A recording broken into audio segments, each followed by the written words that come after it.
योगी साहब की बातों को और मोदी साहब की बातों को हम यकीन नहीं करते हैं। वो झूठे थे, झूठे हैं और झूठे रहेंगे। हम राम और परशुराम की बात करने नहीं आए हैं, हम भीम और उनके संविधान की बात करने आए हैं। 1947 के बाद इस देश में जब हुक्मरान लोग बने, कांग्रेस पार्टी हुक्मरान बनी, इस देश में शासन किया, तो उसने जो है मुसलमानों को डराने का काम किया। मायावती जी के कहने से ही ब्राह्मण समाज का सम्मेलन हुआ ना, कोई व्यक्तिगत तो नहीं किया ना।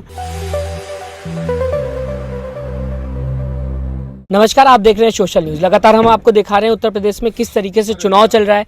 एमआईएम की रैलियां कवर कर रहे हैं। वेस्टर्न यूपी से होते हुए इस समय पूर्वांचल की तरफ बढ़ रही है एमआईएम। फिलहाल आपको बता दूं कि पूर्वांचल बीजेपी का गढ़ माना जाता है। इसमें किस तरीके से एमआईएम पार्टी चुनाव लड़ेगी, ये बहुत बड़ा सवाल उठता है। हमारे साथ आज पवन अम्बेडकर जी मौजूद हैं, उनसे जानने की सबसे पहले कोशिश करेंगे। पहला सवाल कि पूर्वांचल में क्या कामयाब हो पाएगी एमआईएम? सर, ये माना जाता है बीजेपी का गढ़ है, योगी जी बोलते हैं मेरा गढ़ है पूर्वांचल। इसमें आप लोग रैली कर रहे हैं, क्या लग रहा है कि कुछ रैली में कामयाबी मिलेगी आप लोगों को? देखिए, जितने लोग गढ़ बना के रखे हैं ना, उनको हम जो है बताने आए हैं कि गढ़ों की जो है राजनीति नहीं होगी। यहाँ लोगों के हक और अधिकार की राजनीति हम करने आए हैं। तो जो लोग गढ़ बनाना चाहते हैं, उनके गढ़ को हम धराशायी करके दिखाएंगे और इस पूर्वांचल की धरती से हम उनको साफ करेंगे जो जालिम हैं। हम यहाँ पर शोषित वंचित समाज सम्मेलन के तहत आदरणीय ओवैसी साहब कल यहाँ संबोधित करेंगे जनता को और उनके हक और अधिकार की बात हम करेंगे। मोदी जी ने कहा काफ़ी डेवलपमेंट हो गई पूर्वांचल में, लगातार डेवलपमेंट कर रहे हैं। योगी जी कह रहे हैं अब पूर्वांचल पहले से ज़्यादा बेहतर हो गया है, तो पूर्वांचल में वो भी काम कर रहे हैं लगातार।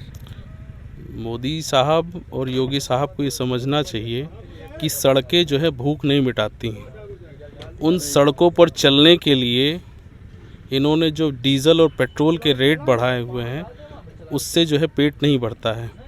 योगी साहब को ये समझना चाहिए कि 5 किलो जो है सड़ा अनाज देने से बहुत बड़ा कोई काम नहीं होगा।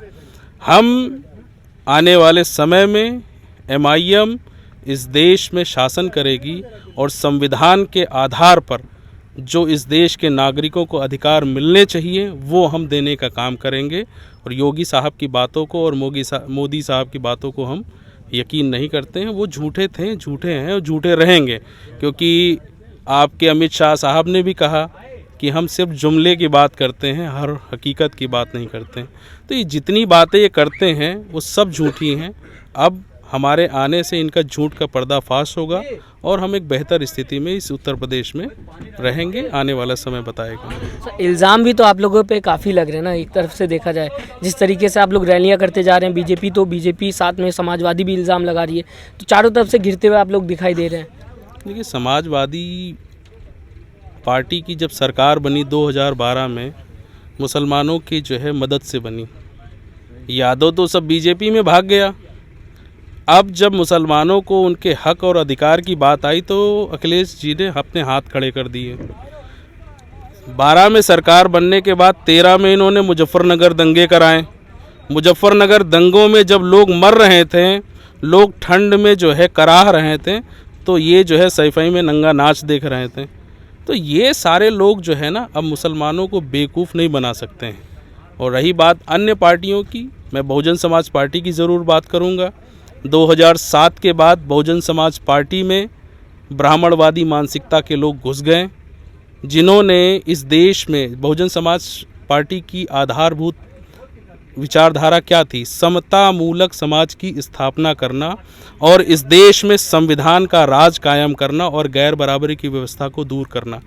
अब 2007 के बाद बहुजन समाज पार्टी में जो लोग शामिल हुए, जिन लोगों ने अब बहुजन समाज पार्टी की जो विचारधारा रही, उस विचारधारा से अलग हो करके राम राज्य की बात करते हैं, जो बहुजन समाज पार्टी की विचारधारा से बिल्कुल अलग है। हम राम और परशुराम की बात करने नहीं आए हैं, हम भीम और उनके संविधान की बात करने आए हैं। क्योंकि इस देश का संविधान हमें ये अधिकार देता है कि हम मान सम्मान से जिएं, हमें हक और अधिकार मिले। हम रोज़ी रोटी की बात करते हैं, हम मकान की बात करते हैं और अच्छे कपड़े की बात करते हैं। तो ये सारी चीज़ें जब हम कहते हैं तब लोग हमारे ऊपर इल्ज़ाम लगाते हैं, क्योंकि हम तो इंसानी बात करते हैं और ये जालिमों की बात करते हैं।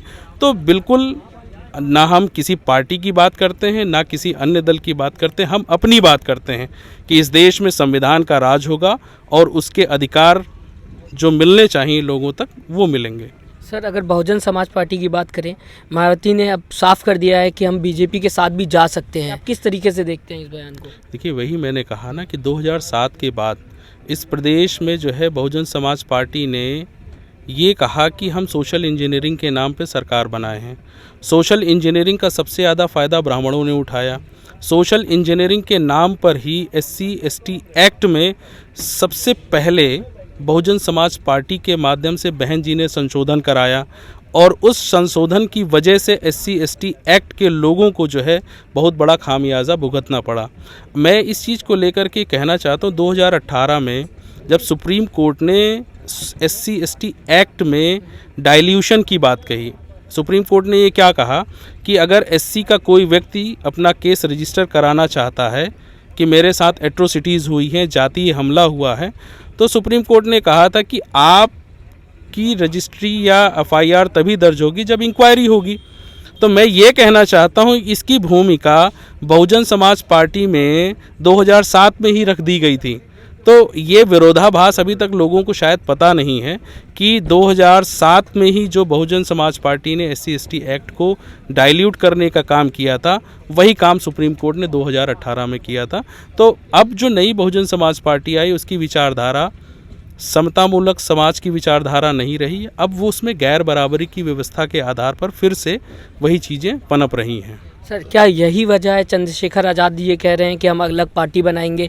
MIM भी उनके साथ मिल रही है। अभी बात की कुछ शायद पिछले महीने की बात है जब ओवैसी जी और चंद्रशेखर जी ने मीटिंग की थी लखनऊ में ही।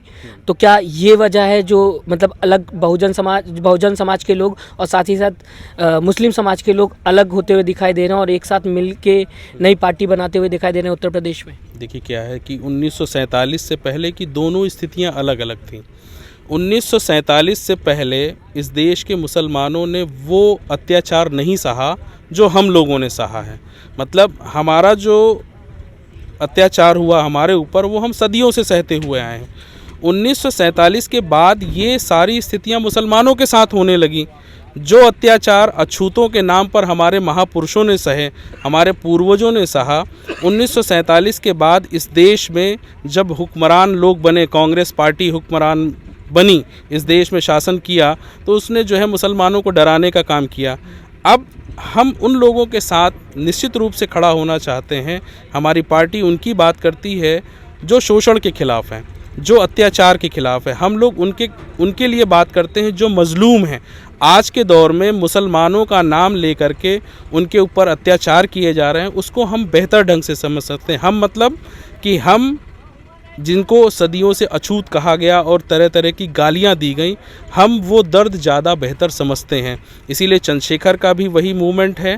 चंद्रशेखर जो है सोशल मूवमेंट की बात करते हैं, एजुकेशन की बात हम करते हैं, एम्प्लॉयमेंट की बात करते हैं और हेल्थ की बात करते हैं। सभी को अच्छी शिक्षा मिलनी चाहिए, रोज़गार मिलना चाहिए और सभी के लिए अच्छे स्वास्थ्य की सुविधाएं होनी चाहिए। बहुजन समाज पार्टी तो पहले से काम कर रही है बहुजन समाज के लिए, अगर बात की जाए तो वो क्यों अचानक से अलग होते नजर आ रहे हैं? देखिए, क्या है, 2006 में मान्यवर कांशीराम साहब के जाने के बाद इस देश में वो लोग बहुजन समाज पार्टी में हावी हो गए हैं जो गैर बराबरी की व्यवस्था को स्थापित करना चाहते हैं।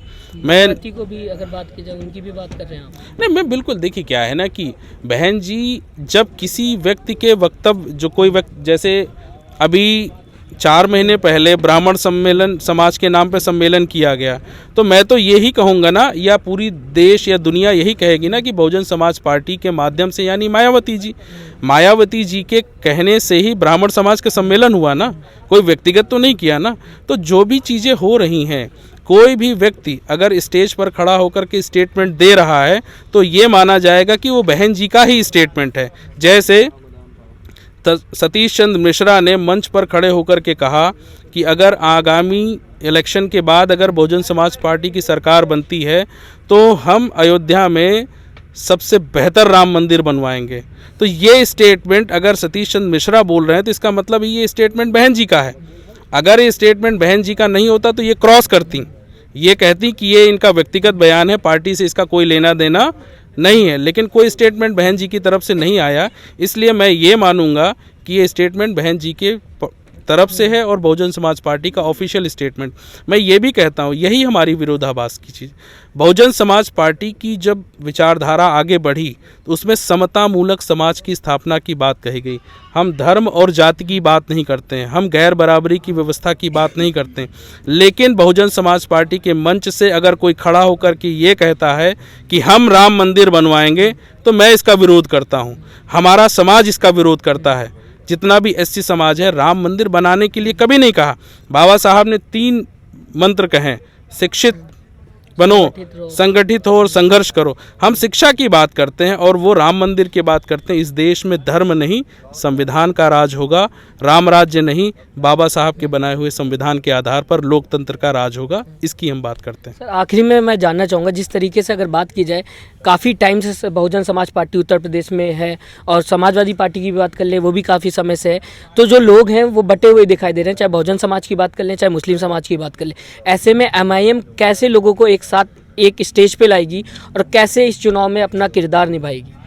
देखिए, MIM का जो सबसे बड़ा उद्देश्य है कि इस देश में धर्म के नाम पर कोई जुल्म जाति ना हो। जिस तरह से पिछले 2014 से इस देश में मुसलमान नाम से लोगों को मारा गया, मुसलमान नाम से लोगों को जो है प्रताड़ित किया गया, हम उसकी बात करते हैं। हम सोशल मूवमेंट की बात करते हैं और सोशल मूवमेंट मजबूत तब होता है जब हमारे पास राजनीतिक सत्ता आती है।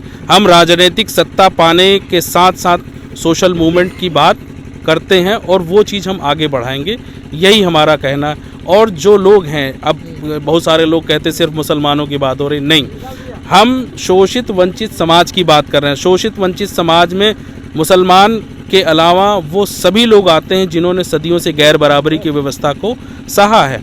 ओवैसी साहब ने संसद में खड़े होकर के रोहित वेमुला के लिए जो है ज़ोरदार आवाज़ उठाई। ओवैसी साहब ने जो है हाथरस कांड में मनीषा के लिए ज़ोरदार आवाज़ उठाई। तो जो लोग इस तरह की बातें करते हैं कि ओवैसी साहब सिर्फ मुसलमानों के लिए हैं, वो बिल्कुल गलत है। मैं इस मंच के माध्यम से, MIM पार्टी के माध्यम से लोगों को ये कहना चाहता हूँ कि ये उन लोगों की पार्टी है जो मजलूम है, ये उन लोगों की पार्टी है जो शोषित और वंचित हैं, और जो लोग अपने हक और अधिकार के लिए आगे आना चाहते हैं उनका इस पार्टी में बहुत बहुत स्वागत है। बहुत बहुत शुक्रिया हमसे बात करने के लिए। तो फिलहाल आपने सुना जिस तरीके से पवन अम्बेडकर जी ने बताया कि ये पार्टी सबकी पार्टी है। जो लोग जुल्म झेल चुके हैं, जो लोग उत्तर प्रदेश में, जिनकी अगर बात करें जो जातिवाद पे राजनीति होती है, कहीं ना कहीं लोगों को, जो पिछड़ी जात के लोग होते हैं, चाहे मुस्लिम की बात कर ले, चाहे बहुजन समाज की बात कर ले, उनके ऊपर काफ़ी प्रताड़ना झेलने को मिली है उत्तर प्रदेश में अगर बात की जाए। फिलहाल ये जो स्पीच है ये कितनी कारगर साबित होगी तो आने वाला वक्त ही बताएगा। क्या जनता जिस तरीके से MIM में आ रही है, क्या वो वोट में तब्दील होगा जितने लोग आते हैं? आप हमें कमेंट करके ज़रूर बताएगा आपको क्या लगता है 2022 में उत्तर प्रदेश में किसकी सरकार आएगी और क्यों आएगी। आपका कमेंट हमारे लिए बहुत महत्वपूर्ण है। नमस्कार। चैनल को लाइक, शेयर एंड सब्सक्राइब करें और बेल आइकन दबाना ना भूलें।